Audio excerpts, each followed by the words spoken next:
if you're blessed to live in Los Angeles, you can't waste the opportunity. So, there's a lot of fun to be had out here. All right, player. I love it.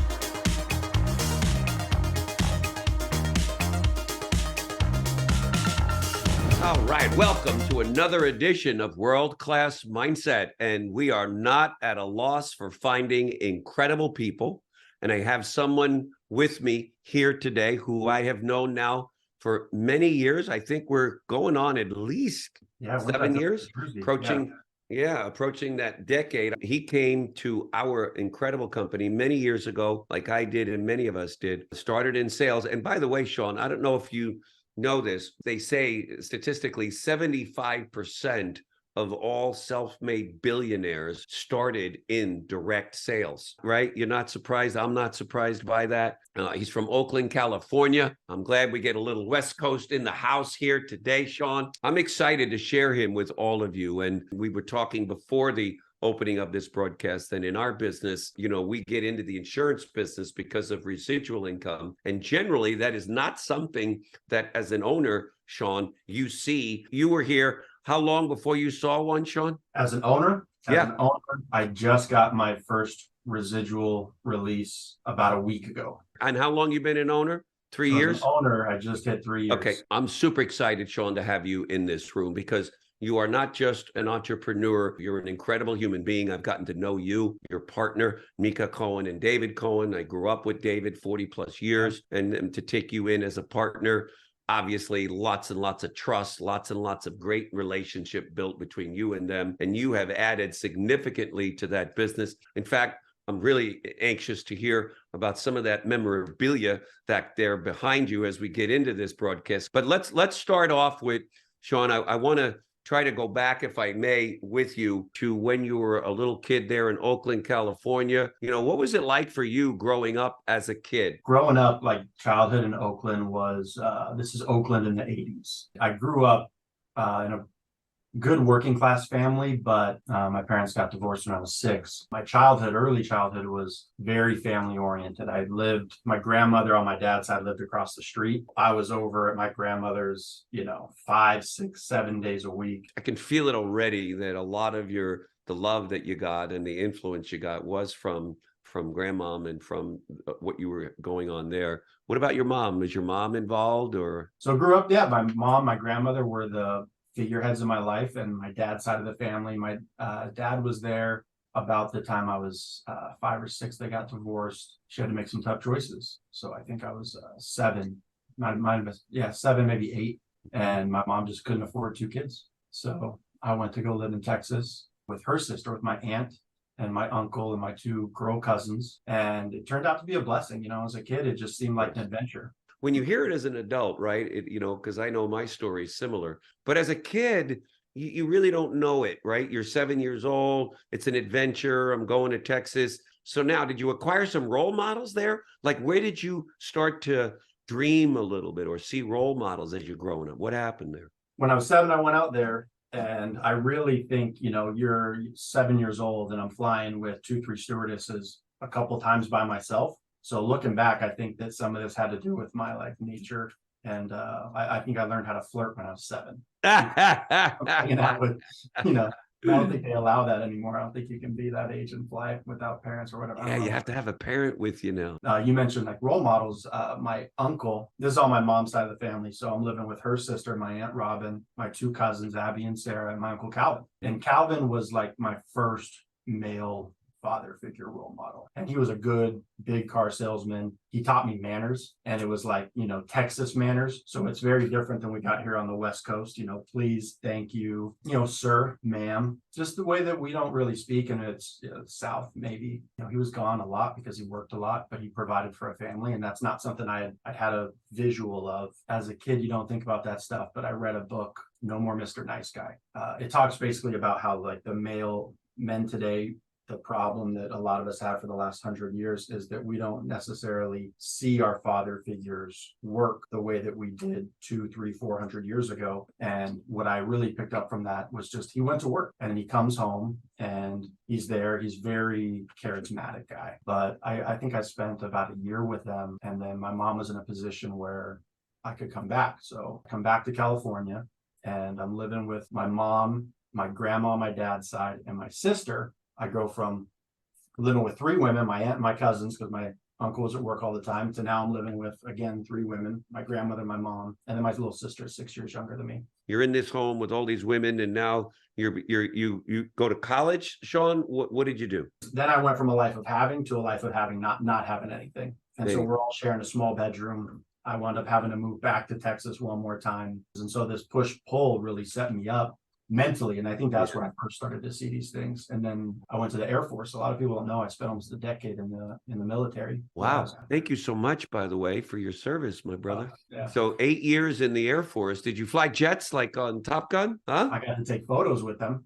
Wow. So what did you get out of the military? I mean, that must have been an incredible experience for you. So I went to the military purely for financial reasons. Yeah. There's no way I could have afforded, my mom could not have afforded college. There's no way to do anything like that. Wow. So I joined the U.S. Air Force. I did almost 2 years of active, and then switched over to reserve so I can start doing school. I didn't get to fly any of the planes. I didn't go into the cool planes. I did get to do a refueling flight. So I got to see, you see those the jet, and then you see the refueler plane come in and the prong come out and refuel the jet mid-flight. I got to be on one of those. But there was one night where, I don't know, it was like 1 in the morning, 1:30 in the morning, working overnight at Travis Air Force Base. And we had the C-5 unscheduled, which is those big planes, that carry semis, helicopters, things. We didn't know it was coming in. You always know ahead of time what's coming into a military base. So the C-5 comes in, and they tell me and three others that we have to get on the bus and go unload this plane of passengers. And I go onto the plane, and there's nothing but like 15 scientists, and they're all asking us these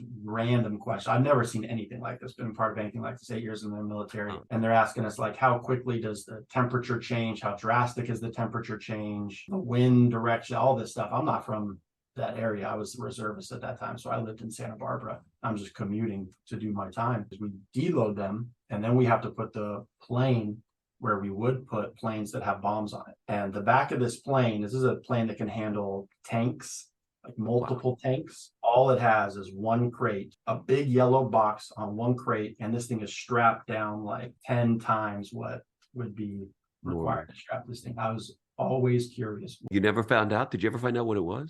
No, nothing. So could it be a UFO thing?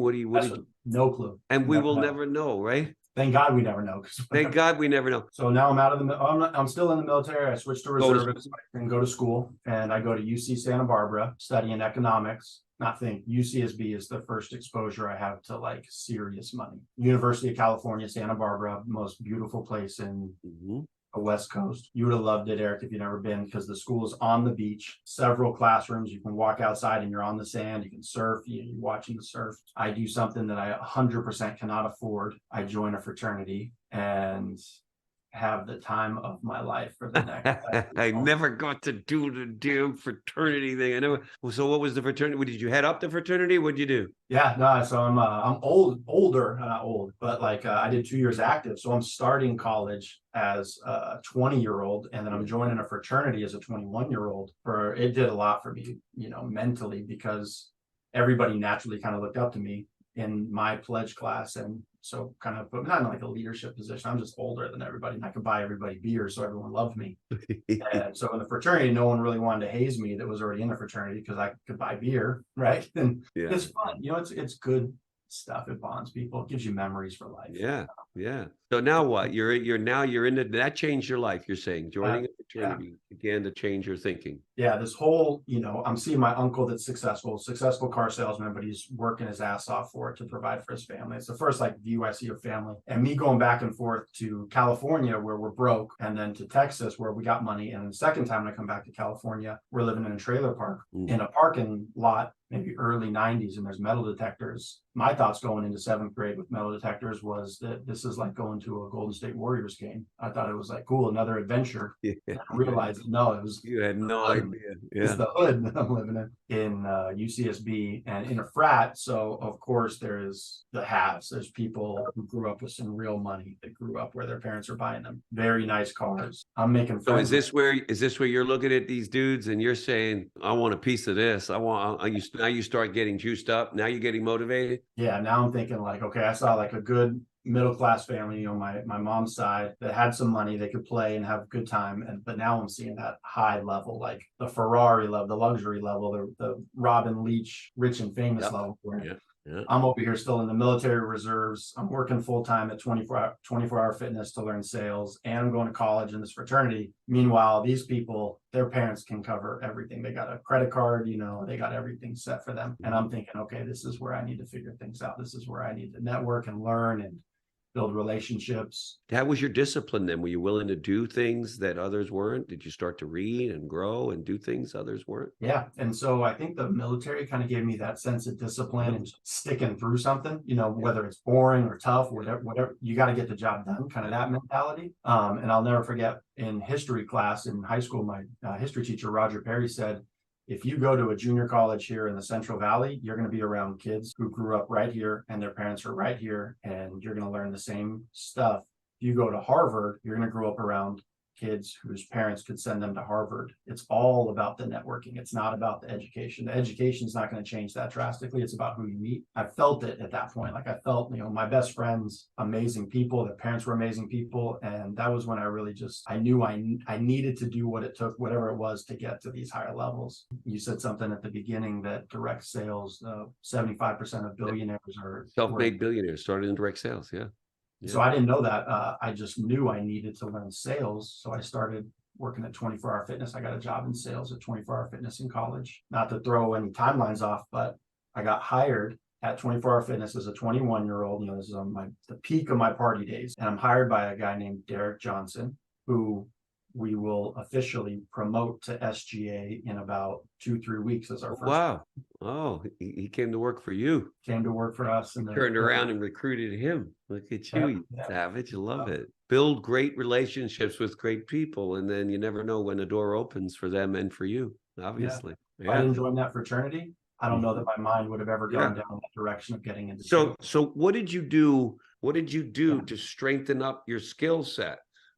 So that you could do well? What was that all about? Yeah, no, like I said, I was 7 years old getting rejected by the stewardesses. So, but you developed your skill set, right? You developed your sales skills, right? You nailed it, Eric. It's right behind me. These are bookshelves that are intentionally, like there's spaces in these bookshelves purely for aesthetics. But I got an amazing partner, Stella Rosnovan, my RGA. She's on the other side of this wall. There's a whole nother bookshelf in there that's full. There's a bookshelf in the back of the office. Leaders are readers, baby. Leaders are readers. 100%. There's 2 bookshelves at my place. Big piece of reading advice that I could give anybody looking to, talking about mindset. Take a speed reading course. I took Jim Quick's speed reading course multiple times, and I push all my managers to take that same course so that you learn how to read right. So then that put me down a whole nother path. I got, I read 3 more books on speed reading. Wow. So now it's on. I'm getting to, I think, where your mindset comes from is that you are a student and you're always reading and you're always learning. That is fantastic. Obviously, though, you stayed in sales. You did gym sales, but then you found American Income. You worked here. You took that leap. How did you go from sales to ownership? What did you do to go from there to where you are now? Anybody can go and make these jumps, and that's the biggest thing people got to mentally accept. You just got to take, in my opinion, you got to take each step as it is. There's a guy, Alec Hermosi, that says if you want to be successful, there's 3 main ingredients. And he says that waking up early has nothing to do with it. Going to bed, none of these things have anything to do with it. He says the first thing you really need is a chip on your shoulder. And I think anybody that's successful is going to be able to point to that. The next one, Mark Manson, Subtle Art of Not Giving a F. Him and Alec Hermosi say the same thing, that you got to stick to the boring, mundane tasks over and over and over and over and over till it's just a muscle. And most people they simply don't have the focus. And the third thing's endurance. You got to have the endurance to last. I think a lot of people look at whatever external stuff is, and they use that to justify where they need to. No, you got to fight through. And if you keep shifting, if you don't have the endurance to stay the course, then you're going to take so many different courses, and likely miss. It's So I know you've had some incredible mentors. Maybe you want to share them and maybe what they've done for you. I know David and others have been. I don't want to put names in your mouth, but who else did you get? What else did they do for you? like my uncle was the first father figure I ever had, and then the last time that I came back to California, his name is Kevin Shaw. He at the moment I didn't know how big this was going to be, but he taught me how to work out. He taught me how to lift weights, and he started taking me with his kids to the gym and really taught me how to work out. And that, if you don't realize this, guys, if you take care of your body, there's no way to take care of your mind without taking care of your body. I know that you've got a lot of sports memorabilia back there. So you like sports, right? Do you equate business and sports? Because I know for me, it's a lot. Business is a sport. I look at it that way, and I see you've got some pretty cool stuff there. What do you got back there that people would salivate on and say, "Oh wow, man, that is super cool"? What do you got going on, bro? Bo Jackson from the Raiders. I got an autographed football from Bo Jackson. You can't really see him right now, but over here they got the Dream Team Larry Bird autographed jersey. And behind that is my favorite player, Steph Curry. His autographed jersey. I grew up as in Oakland, so I was a Warriors fan my whole life. That's the only sports team I really can say I was a big fan of. I got Joe Montana's autographed football over here, but I was never a football guy. I was always a basketball guy. But the biggest thing I got is, what do you got? I bought a hat, and this is on Instagram too, of course, but the NBA Finals 2018. Mm-hmm. So I loved sports. I love basketball.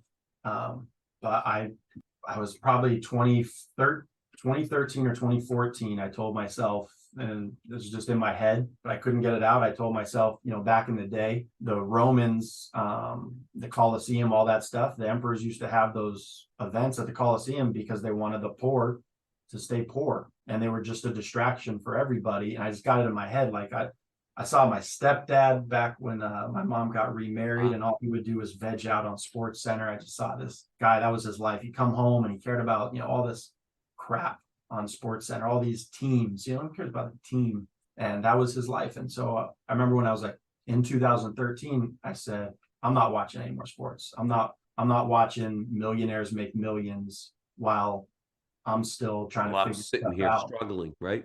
Yeah, I'm trying to figure it out. When I got to American Income Life, I was living in my car, I was homeless, and I was trying to figure out that grind.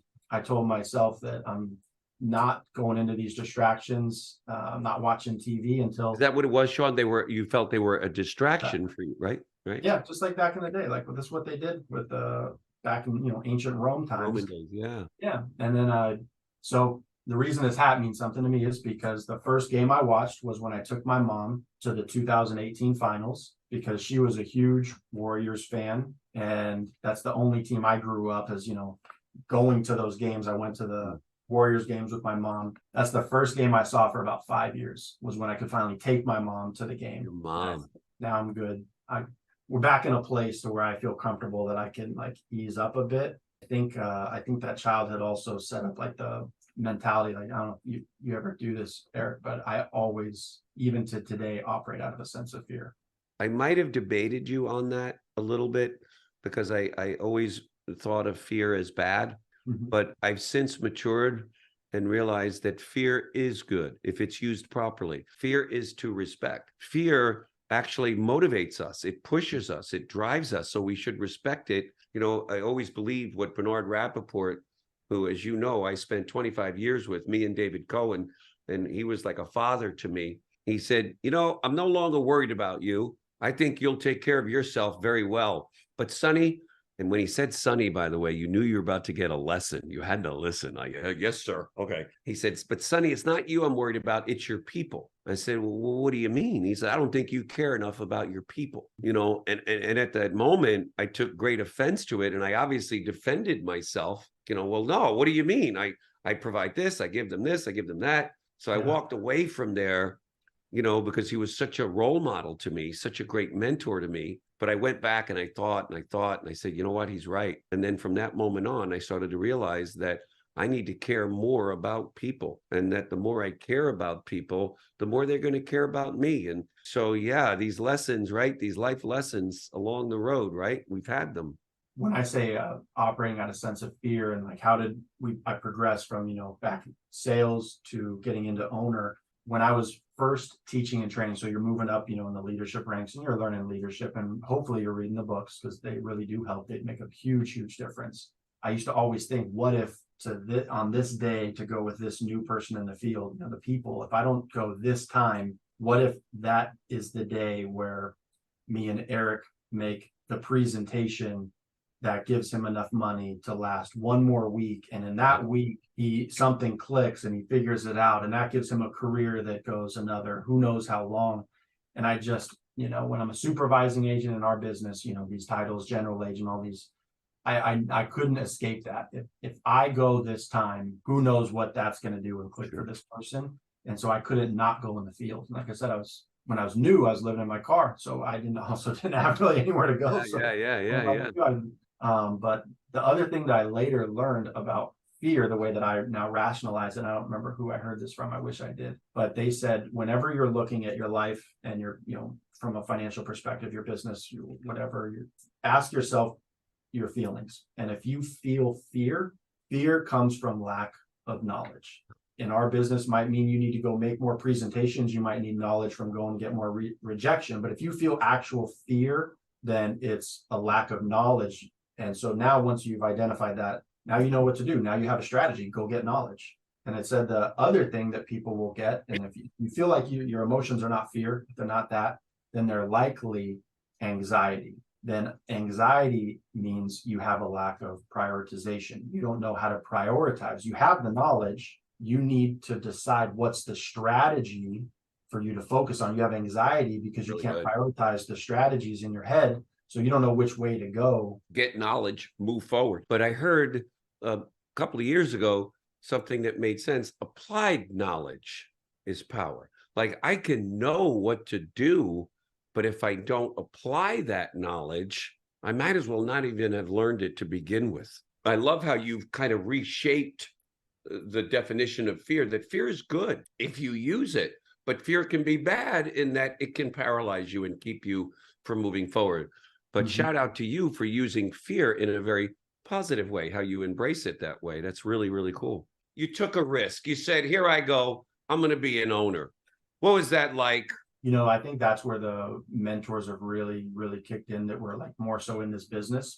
David Cohen was a huge mentor for me my whole career. He was actually the person that hired me, did my final interview. It's kind of a joke here, but that was the final interview probably was August of 2011, because I got started in September of 2011. But then January of 2012, he's also the person that gave me my 30-day notice that he was going to fire me if I didn't get going. So that's kind of, oh my God, a little bit of fear. Yeah, no, he said, you got 30 days, you better quit this, 3 days on and 6 days off schedule. And so all I mean from that is just, he gave me that it was a warning, 30 days, get it going, or we're going to part ways. That gave me that, that going back to fear again, but that fear of, you can lose it, stop wasting it, go full in. And when then take that years later to becoming a partner, there's a great book called Yes Energy. And I might butcher her last name, but Laurel Langelmeyer, something like that. But Yes Energy, which essentially she says, when you get these opportunities, just say yes, and you'll figure it out later. And you will figure it out, and have some faith that you'll figure it out. I'll never forget him asking me, how would you feel about partnering with my son? And he asked me, how would I feel about that? And I said, are you freaking kidding me? Where do I sign? Yeah. What is this? Like, and the tough thing, you talk about the struggles or a thing, becoming an owner. This is June of 2020. We're 2-3 months into COVID.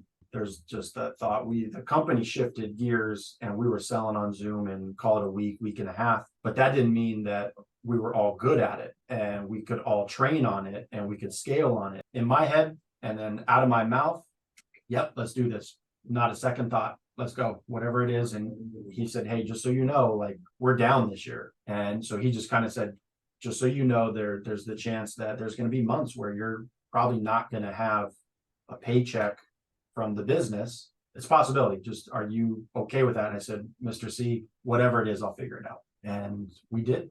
And you did. Yeah, the whole world Sean, has been completely disrupted. COVID changed everything, but then post-COVID really changed everything. It's a whole different world now. How are you meeting these challenges now? Here's a real quick, how are you doing it? What are you doing to overcome all this? Not that I planned on showing you a bunch of hats today, but I have this hat on my Call desk. the damn leads.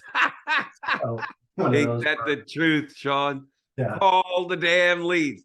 I like it. So that's how we overcome it. We got to all buy those caps. You just said it. The people don't quit the teams, they don't quit the company, the agency, they quit the phones. They quit the phones. And I don't want to like jinx it because we're coming up on this is tiny fear. This is more anxiety, but I'll share this with you in 2 days. 2 days to 28th by Thursday morning. I don't want to jinx this. I should lock in month 3, hitting Founders Club myself. The way you're handling it is you're showing your people through your own example that you're calling these leads, you're making these sales. Up until now, I actually hired my mom to book for me next month. And so I'm and you're selling online like the rest of us. Doing everything. Yeah. Zoom, FaceTime, Union, referral, POS, discount, everything. You said, you know what? You don't want to call the damn leads. I'm going to do it. I'm going to show you how to do it.